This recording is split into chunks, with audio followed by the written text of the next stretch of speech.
Miss Era Oktaviana.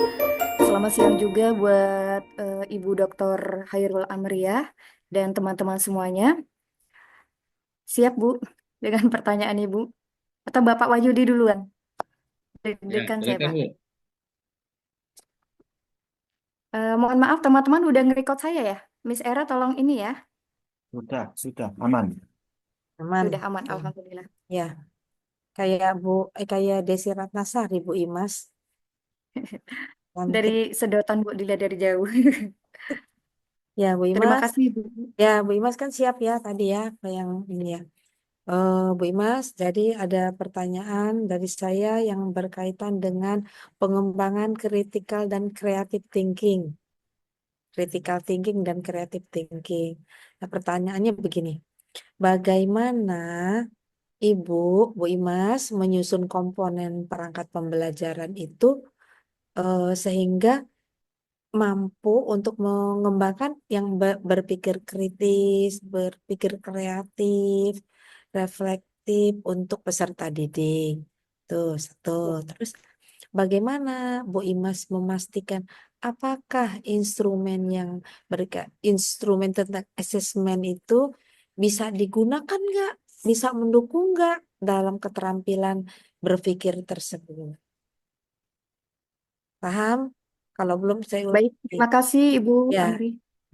kaitannya dengan Izin berpikir menjawab. kritis. Ya, silakan. Ya, eh, terima kasih, Ibu. Jadi di dalam pembelajaran saya, ketika saya ingin mengajar, saya selalu bertanya dulu kepada siswa-siswa saya atau peserta didik saya. Sudah nyaman belum belajar di kelas hari ini? Kebetulan saya pelajarannya itu 3 jam ya, Bapak dan Ibu. Jadi pertama awal itu saya menanyakan kondisi kelas, nyaman tidak belajar di kelas. Jadi alhamdulillah saya bekerja di SMA Negeri 1 Terbangi Besar ya, Bapak Ibu.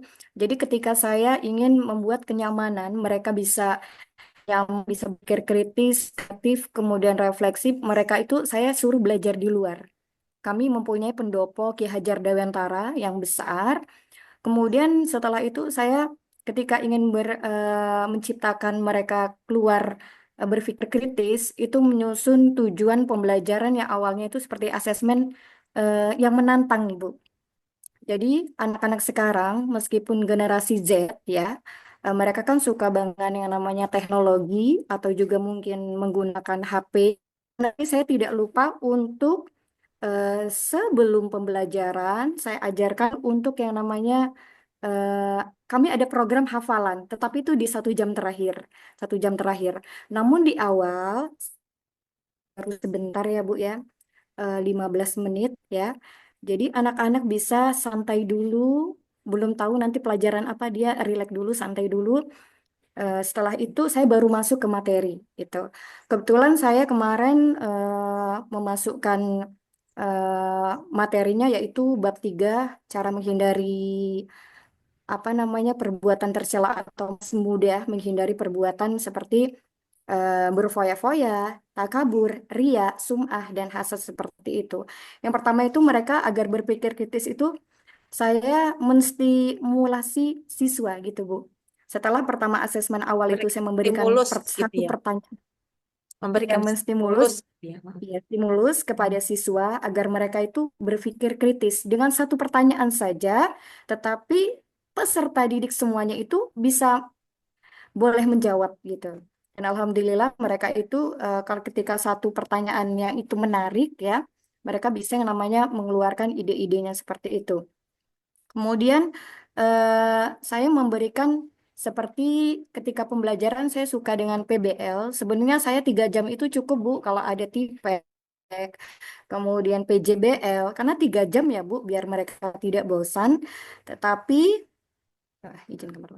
Tapi saya selalu memberikan apa namanya suatu studi kasus gitu, seperti mereka memecahkan sesuatu masalah. Jadi saya mau ngajar itu cukup 15 menit saja.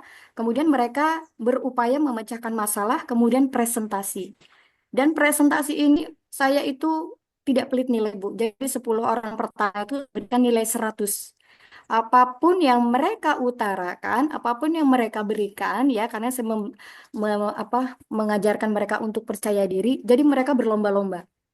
Ya, jadi tantangan besok apa ya Bu Imas ya gitu. Jadi mereka seneng banget. Kemudian tidak lupa untuk mereka itu ketika kreatif, saya selalu ada berdiskusi. Diskusinya itu memecahkan sesuatu dalam kehidupan sehari-hari ya Bu. Seperti kan perilaku berfoya-foya itu kan tidak baik Bu. Dalam kehidupan Ya. sehari-hari apa? Jajan yang berlebihan atau juga mengkonsumsi sesuatu yang tidak dibutuhkan ya seperti tabzir dan perbuatan boros itu tidak baik. Kemudian seperti itu. Dan yang ininya eh, menggunakan sumber pembelajaran yang variatif gitu. Jadi tidak monoton. Siswa Contohnya, saya ini bukan, ya gimana Ibu? ya, contohnya, Contohnya seperti teknologi dan media digital. Jadi ya, anak saya ini kan SMA, Bu, itu mudah bosan gitu. Jadi hari ini apa kita belajar Bu Imas gitu. Video apa yang akan ditampilkan gitu. Hari ini Ibu tidak akan menampilkan video, tetapi Ibu ingin melihat video kalian. Jadi Bu, pernah saya memberikan itu waktu cuma 15 menit. Mereka membuat video itu seperti kan ini peran ya Bu ya. Jadi mereka itu berfoya-foya, yang satunya takabur, perilaku si Ria, kemudian sum'ah, dan itu mereka itu cuma 15 menit tuh aktingnya luar biasa ya Bu ya. Jadi anak-anak itu biar supaya tertantang itu belajarnya tidak hanya di kelas ya. Mereka di luar kelas, kemudian mengasah menggali, keterampilan mereka juga, menggali mengasah potensinya, ya. menggali potensi mereka ya. Kebetulan saya juga pembina Eskul SKR berkonsultasi remaja Bu. Jadi setiap hari Hmm. Minggu saya ajak siaran di radio. Jadi anak-anak itu tuh yang ikut itu kan hampir ratusan, Eskul paling terbanyak anggotanya itu. Jadi mereka itu udah biasa untuk public speaking atau juga ngomongnya itu malah besok materinya apa Bu gitu. Dan di situ juga saya karena 3 jam Bu. Jadi di situ metode saya ngajar teori-teorinya selain tadi konstruktivis apa Bu? Konstruk Konstruk, konstruk tuh, konstruk, Iya, seperti itu SADS, mereka untuk mengembangkan diri sendiri. struktivisme. Ya, saya agak grogi dilihatin Pak Wahyudi. Jadi kan Pak Yudi, Seperti gini Pak Yudi. Heeh. Kemudian nanti di tengah-tengah itu kami karena di luar ya Bu, mereka itu acting di luar itu kan sering lihat kanan kiri kakak kelas, di kelas karena Main peran ya. belajar berperan mereka jadi actingnya bagus. Jadi mereka itu nanti setelah itu terakhir saya kasih asesmen juga biar variatif. Dan lagi-lagi memang meskipun mereka itu generasi Z, saya kasih seperti kalau tipeknya itu kuisis, kuisis atau juga nanti aplikasi yang baru ya Bu. Jadi Ya, mereka tertantang seperti itu. Tapi 1 jam terakhir tidak lupa. Mereka itu untuk hafalan juz 30 juz yang ayat pendek, bahkan ada yang juz 29 juz 27. Itu nanti ini Bu, karena Desember ini terbentuk liburan, Januari mereka kami ada program Tasmi ya. Itu semua anak-anak yang udah lulus saya kasih hadiah gitu. Jadi mereka terobsesi untuk senang dengan gurunya, senang dengan pelajarannya. senang dengan hadiahnya. Iya gitu Bu, seperti itu Bu. Ya, oh ya, itu jadi jawaban dari apa yang sudah saya tanyakan. Jawaban Bu Imas. Cukup, Ya, ada tambahan? Ya, sudah Bu? ya, Ada. cukup, ya. Terima kasih atas jawaban yang diberikan. Nah, Pak Wahyudi, itu tadi katanya grogi Bu Imas. Tapi Ibu ngelihat nih bahwa Bu Imas kan memberikan hafalan kepada para peserta didiknya. Nah, sekarang Ya. kita tunggu nih Bu Imas nih. Pak Wahyudi akan memberikan Oh, pertanyaan selanjutnya. Silakan Pak Wahyudi. Ya, terima kasih. Kedengar ya suaranya? Dengar, terdengar jelas Pak. Kas. Oke, terganggu tadi. Eh, dari penjelasan Bu Imas luar biasa. Ya, apalagi di SMA memang sudah ini ya, sudah biasa dengan metode-metode yang belakangan itu ya. SMA terbanggi lagi. Iya. Ibu dengan program yang luar biasa tadi, luar biasa memang, tetapi ini sebenarnya jeruk minum jeruk ini, guru guru SMK nguji guru SMA ini. Enggak, Bu, Pak, saya pengalamannya masih sedikit saya, Pak. Cuma Jadi kebetulan aja saya duluan gitu ya. iya, Bapak duluan. Saya ngajar Nah, itu dari 2020, Pak, tapi honorer di SMA Negeri 1 saya dari 2006. oh iya iya iya iya, wajar udah lama kan. Pertama TU dulu, Pak. Ya, kemudian kuliah dapat sarjana jadi guru gitu ya. Iya, ada jodoh di situ juga. Nah, pas betul itu. Ibu, saya minta Ibu baca surat Al-Insyirah.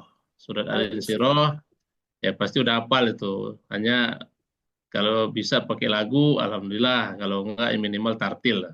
Aduh, Silakan, Bu. suaranya biasa lagi, Pak.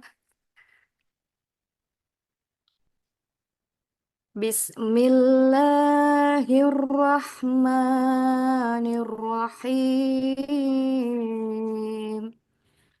Alam nashrah laka sadrak wa wada'na anka wizrak allazi anqadha dhahrak wa rafa'na laka dhikrak fa inna ma'al usri yusra inna ma'al usri yusra fa iza faragta fansab wa ila rabbika farghab sadaqallahul adzim. Baik, terima kasih. Bacaannya sudah baik, sudah sesuai dengan bacaan, sesuai dengan tajwid dan makharijul huruf. Hanya ada beberapa huruf yang terkadang tertukar. Makharijul hurufnya ada beberapa yang kurang pas. Tapi dengan kita terbiasa membaca Al-Quran, mudah-mudahan depannya akan lebih baik lagi. Membaca Al-Quran itu nggak harus belajar pakai teori lah, hanya Ya, sering baca aja maka bacanya akan lancar. Pasti baca akan lancar sendiri. Bu. Kalau sering kita baca, sering kita ulang-ulang, lancar. Kalau pesantren dulu biasanya setiap habis sholat pasti baca Al-Quran minimal satu ruku. Itu akan ya. Terima kasih Ibu. Terima kasih. Mudah-mudahan. Baik, terima Ya, kasih Ibu ya. Dokter Hairul Amriah.